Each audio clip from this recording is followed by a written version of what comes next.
Session 42, Chapter 2, Verse 23, Part B. And if you have doubts about the revelation we have sent down to our servant, then produce a single chapter like it. Enlist whatever supporters you have other than God, if you are truthful. Chapter 2, Verse 23. The Holy Quran was preserved in the guarded slate before humans were created. And when the time came for the Quran to carry out its mission in the universe, it was sent down as a complete book from the guarded slate to the nearest heaven. Then it was revealed to the Prophet, peace be upon him, little by little, as required to address the events and needs of the time. Thus, the expression "sent down" refers to the event of descending the Quran as a whole from the preserved slate to the nearest heaven. While revealing the Quran refers to delivering individual or a group of verses to the Prophet Muhammad, peace be upon him, by the angel Gabriel. Let's take a few moments to examine the words, our servant.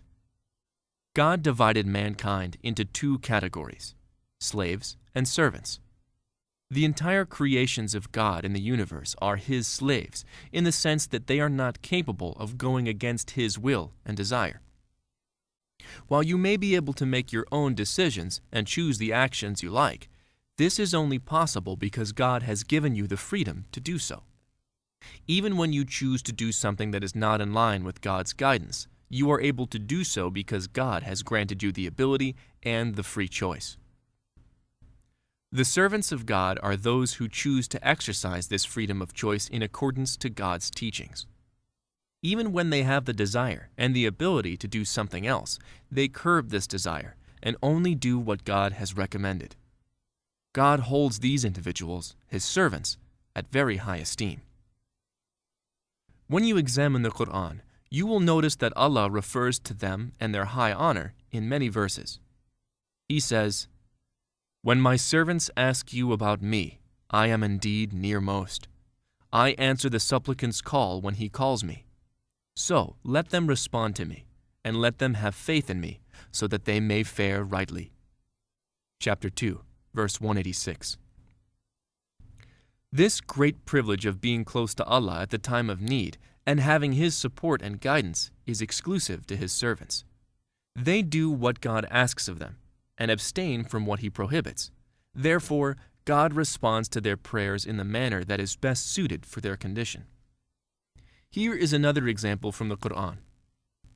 God says, "When the first of these warnings was fulfilled, we sent against you servants of ours with great force, and they ravaged your homes. That warning was fulfilled." Chapter 17, Verse 5. Some critics of the Quran argue that the word servants has been used in the Quran to describe the disbelievers. Take a look at the following verse. "On the day when the unbelievers and whatever they had been worshipping besides God will be resurrected, He will ask the idols, 'Did you mislead my servants, or did they themselves go astray from the right path?'" Chapter 25, Verse 17. To answer their objection, we have to put this verse in context. The events of the verse take place on the day of judgment, and on that day, everyone will be a servant of God, because all will be compelled to obey God in all their actions. There is no freedom of choice anymore. Death puts an end to our desires and our choices, making us subject to God's will alone. The difference between God's slaves and servants is only in this world. As mentioned earlier, servitude is the highest degree of closeness to God any creation can obtain. Each one of us can make a choice, through our everyday actions, to obtain this high status and enjoy great honor in this world and in the hereafter. God described the Prophet, peace be upon him, as our servant in many verses of the Quran, as the following example illustrates. "Glory to him who made his servant travel by night from the sacred place of worship to the furthest place of worship, whose surroundings we have blessed, to show him some of our signs.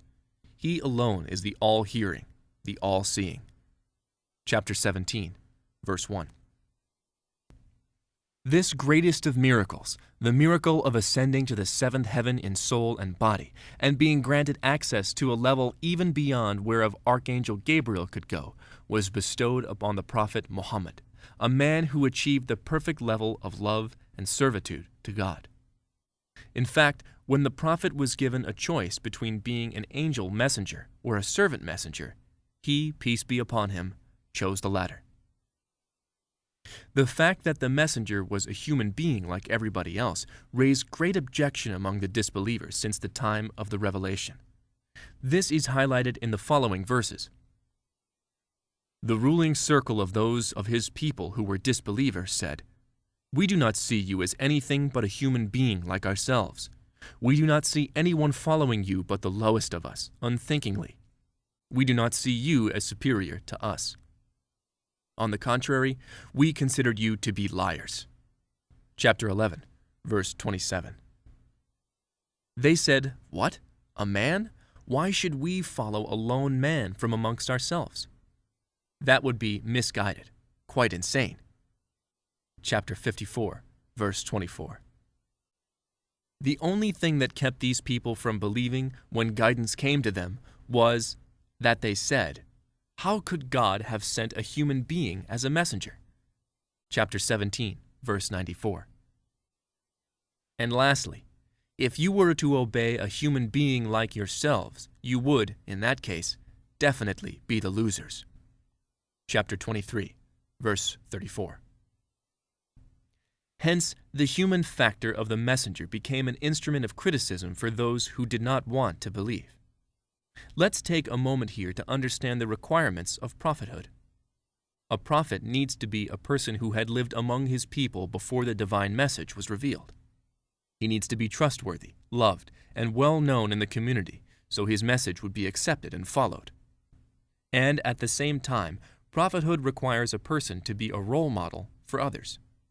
This is why it was important that a prophet is from the same creation and species as the people he is teaching. He should present the best practical example in implementing God's guidelines for those around him.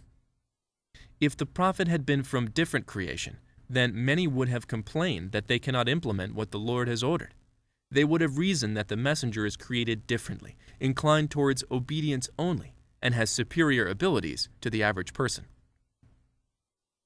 Therefore, the human nature of any prophet is an absolute requirement, and the human nature of Prophet Muhammad, peace be upon him, is unquestionable.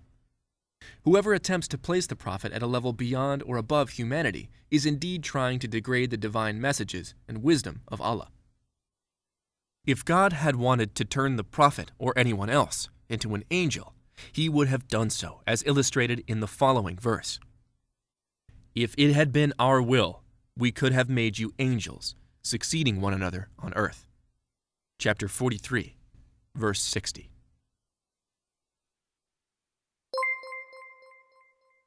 The messenger said, "My Lord, my people treat this Quran as something to be ignored." Chapter 25, verse 30. Do not abandon God's book. Please take a moment to subscribe and to share with your family and friends. Visit us at www.QURANGARDEN.com.